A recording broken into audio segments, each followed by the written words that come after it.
You know, true crime never really been my genre because yikes. Black Mirror, Loch Henry. So, the second episode of the sixth season? Yes, sixth season of Black Mirror. This is an interesting one. Technology doesn't enter very much into it. Basically, the start and end of it is the inclusion of, well, the streaming service that was involved in the last one, Streamberry. I'll actually be kind of curious to see if that holds through as like a through line in the whole season. Because if not, I might have considered reordering these to not have two episodes in a row, have it be a plot point in some way, because that feels like it's implying we should expect to keep seeing it. I don't know. We'll see. Um, so yeah, this deals with just a couple going to this small town that the guy grew up in, but is pretty much abandoned. Well, not abandoned, but like used to be a tourist hotspot because it's gorgeous. Nobody goes there anymore because of some of the horrible stuff that happened, and he has a personal connection to it because there was a guy who was discovered to have done a lot of horrible stuff, including kidnapping and killing, and a lot of weird sexual aspects to it. And his father, the male part of this couple, his father was a policeman and tried to confront this guy, and he was shot in his attempt to do so. He'd later get an infection at the hospital and die from that. And the woman who has gone with him, who is his romantic partner, has gone with him back to his hometown. She immediately latches onto this because they're there to do a documentary film about something much more innocuous. But once she hears that, she's like, let's pitch this as a true crime thing. And they start gathering all the evidence. They kind of put together a pitch reel. You see the excitement build about that. And the guy's mother finds out about it, and you expect her to be like, no, don't talk about this. This was horrible. But no, she's all for it, saying how she wants the truth to come out, given that her husband and this guy's father is generally not considered among the victims because he died later, not even as a direct result of his injuries, strictly speaking. But she's on board for this, and that's the first thing. It's like, oh, okay. And there were a few things I'd noticed prior to that, like the mask on the wall had jumped out to me before, and I did guess the twist. I'm not going to say ahead of when I should, but I'd say at probably about the earliest point at which I think the show is probably expecting people to start to get it. I was like, I bet it's this. And we're going to get into spoilers now. So, turns out that this guy that everyone thought had acted alone was instead an accomplice to the guy who's there to do the documentary film. His parents, his father and his mother, were the brains behind this. And there were lots of hints of this earlier, because when they talked about the guy who it was all pinned on, it's mentioned like, he was slow, easily led. And you realize the story of him getting drunk at the tavern and being on edge was him hitting his breaking point of the manipulation that had been done to him and the things that he'd been party to. And it's also really nice because with the reveal of the mother as being involved in this, first of all, the way the reveal is done is handled quite well.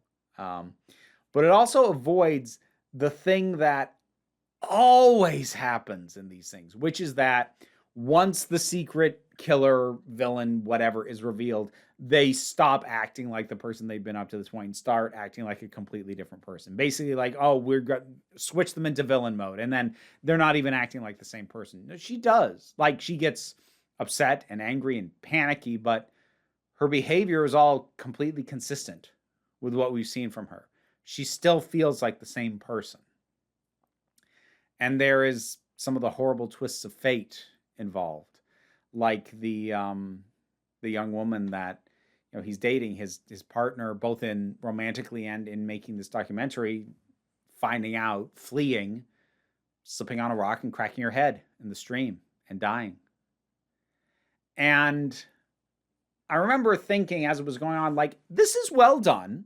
This is well made, well executed, well acted, solid atmosphere, well done characters, like including some lighter characters, like the guy's childhood friend who's basically running the tavern and the pub, who's just a raucous kind of guy and he's fun to have around. Like, this is well balanced and well done, but it's like, what is it about this that makes it Black Mirror? And it's, it's funny. A lot of people seem to assume that like what makes something Black Mirror is the inclusion of the technology. I think what they forget is that usually, to me, or at least to me, the heart of Black Mirror is truly exploring the impact of something on people, on individuals. Because you can go back to, say, the very first episode. You can go back to something like National Anthem.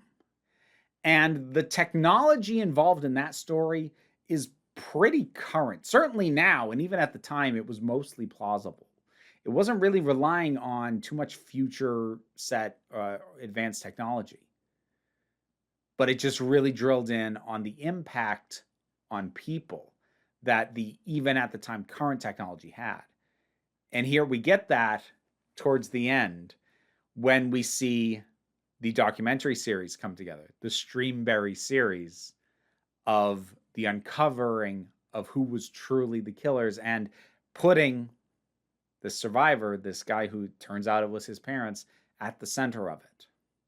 And it also pulls another trick very, very similar to National Anthem, which is that what truly makes this is at the very end.